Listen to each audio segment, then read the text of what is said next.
How to add portfolio in LinkedIn. So if you want to add portfolio in your LinkedIn, then what you need to do is first you need to make sure that you have a stable internet connection. After that, you just need to simply go with your search, and under search, you need to search for LinkedIn and go with login or sign up and make sure that you've logged into your account.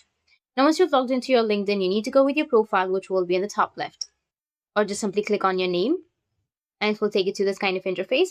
Now you just need to simply scroll down and then you will find an option of add profile section. You need to click on that. After that, go with the recommended tab, go with the drop down right here, and then you need to go with add featured. Next, click on the plus button to begin uploading your portfolio.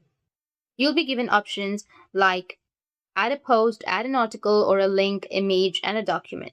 For now, I'll just simply go with add an image. After that, upload a file from local storage on your computer.